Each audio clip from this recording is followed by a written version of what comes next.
Greg. This feels like an episode of Jerry Springer. Now lastly, this person I found out about very, very recently. A friend of mine came to me knowing who I am and the fact that I will spread information that is helpful to society if I know it. He communicated that this girl he knows personally came to him and said that she was violated. She wouldn't tell him who violated her, and so he started rapping off names, and literally the first name he said was Mr. Repzion. This girl responded indicating that Repzion had in fact violated her. I don't know if this girl's ever going to come forward about Mr. Repzion. I'm sure if she did come forward, it would help people avoid him and not become a victim of him. Let's say I'm a cop and you were R. I can only do my job if you tell me what happened. You refused. You are now a R shield. What I've learned today, Rs get away with their crimes in part due to people who are too cowardly to report them to the police. Your husband responds, "Guess I'm to blame." Your response, "I blame everyone who's ever been violated, not just on the violators, but those who keep their crimes a secret. You earned that." Reggie Poo, you've reached an all-time low with this one. And it seems to be a repetitive trend with you, too. First it was Shane Dawson. He was a danger to kiddos. He shouldn't have his own YouTube channel. He shouldn't even be around children. Then you make another video about Jeffree Star and how Jeffree Star is a predator. Now you're claiming that I am one. From some anonymous mystery friend of a friend who talked to somebody who knew me personally, who somehow had an experience with me, and they got violated.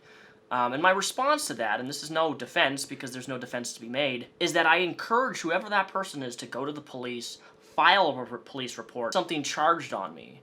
I'm serious. Like, if I did this thing, they should go to the police. What good does vague, unspecific, offhand rumors with no context, with no evidence, with no nothing establish when somebody says something about somebody? And Greg, I don't even need to dive into the past of specifically every single ex-girlfriend that you've ever been with, the posts that they've made about you. There's some pretty horrendous stuff out there on how you've dealt with and treated past people that you've dated, much less cheating on your husband by giving somebody a back oil massage when she expressed that she was uncomfortable by it and you found a way to loophole around that and do something with somebody else even though she wasn't comfortable about it despite you being married. Like, that's the thing between you and I, is that people can accuse me of anything they want. It doesn't actually bother me at all. Trust me, I've had photos sent to my mailbox of my face and of my mom with people with their climax goo all over the photo. So there's not a lot of stuff that I can't handle, but I'm just severely disappointed that you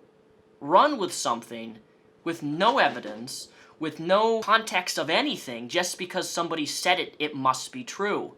This is not how law works. This is not how legal cases get done. This is not how prosecution works. This is not how reporting to the police works. We already know what you think about this anonymous so-called mystery person who didn't go to the police instantly.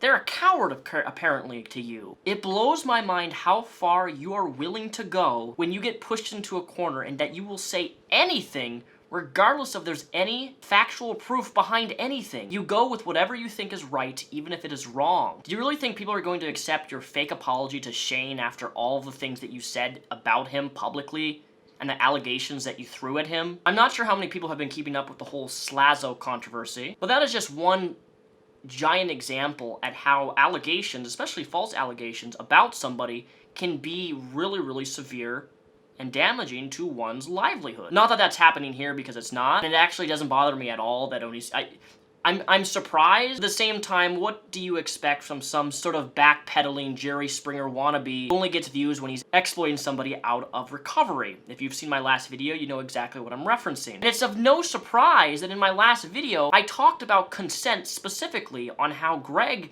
does, when someone says stop, and you stop, how that means that you should stop permanently. Like, don't continue what you're doing. Doesn't mean stop for 5 seconds or 10 seconds.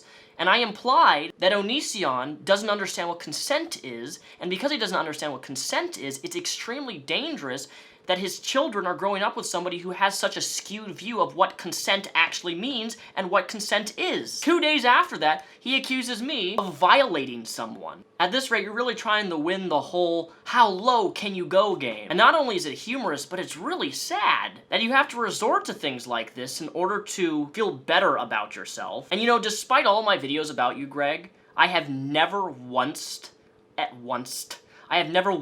called you the R word. Ever. And you know what's even more surprising, Greg? Is that I don't want your video removed, even though you're saying some false stuff about me, about other people too. I don't want your video removed. Because I wanted to be there as an example when you delete this next video, because it seems like every video that you make about me, when you reference Repzion by name, it gets deleted. Additionally, Mr. Repzion's girlfriend is apparently anti-Semite, as you can see from these screenshots, and yet, last I heard, he's still knowingly dating this anti-Semite. So not only are you only showing messages out of context that were happening in a public Discord server, you have this little thing, I do not support any of these statements, I am only passing on what was said, so you know what people have been hiding and who they truly are. Greg, this is a public Discord. You can search up any person's name and you can see everything that they've said publicly on the Discord. My Discord originated and started off as a super edgy gaming server where free speech, no matter what it was, under any context, was allowed. I know that's going to be hard for some people to accept, but that's how my Discord server started out. A freedom of speech, edgy Discord server. People would post offensive stuff all of the time. Well, it just so happens that it was very recently, in the last 6 to 8 months, Discord updated their TOS, their terms of service, no longer allowing a lot of the stuff that was previously allowed on Discord servers. But I digress. Just take a look at how condemning this is. Let's take a trip to South Korea and steal some nukes. Wow, that's horrible. Let's go after Israel. Let's put some cooked bacon on all of the Jewish synagogues. Now, I know it's going to be really hard for you to accept, Greg, but these are jokes. And for being the, superb comedian that you are, you would think you'd be able to detect jokes. Third, my girlfriend actually grew up in Israel. So I think if somebody's lived in a country for 15 years, they can probably most confidently make jokes about how horrible it was living in Israel. Now, this next screenshot, you see, I'm not someone to shy away from these types of things, but if you can see the word it's spaced out with a space in between each letter. That's because what we were doing when Discord changed their TOS agreement 8 months ago, we installed what is called a censor bot. This censor bot blocks out certain words, but the problem is that people in my public Discord server, again with over 4,000 people, were testing it out and seeing if it worked. Thus, they were posting all sorts of words that to the normal population would upset a lot of folks. That's why you see spaced out. Because if it wasn't spaced out, it would have been blocked by the censor bot. Everybody in the server, not just her, were writing words, trying to find ways to bypass the censor bot so we can add those words to the censor bot with the spaces. Like you could post a certain word that wouldn't be allowed and post a period, and that would get by the censor bot. So it didn't work very well. So we had to manually enter tons and tons of words with spaces in order for it to work properly. And that's what was being done here. He presents this as like somebody just spamming these random words. He's knowingly going out of his way to make an effort to make things look different than they actually are. If you follow me on Twitter, this was addressed over a couple months ago. I addressed this. As always, my Discord is linked down below. It's public for anybody to use, anybody to search.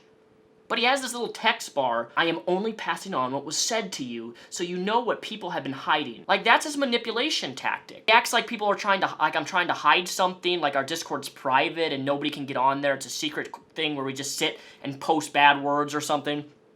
And that's not the reality at all. Again, it's public. All in all, it seems to me that Greg has gotten a confidence boost from his first video in months that hit over 100,000 views, his most recent video on Eugenia, congratulating her recovery. And that I'd like to remind everybody watching this video is if you've ever had a crime committed against you, it really is important that you report them to the authorities and do what is necessary to get them prosecuted for what they did. Anyways, ladies and gentlemen, that summarizes this video. Thanks for watching the video all the way through. Follow all my socials linked down below in the description, and have a great rest of your week.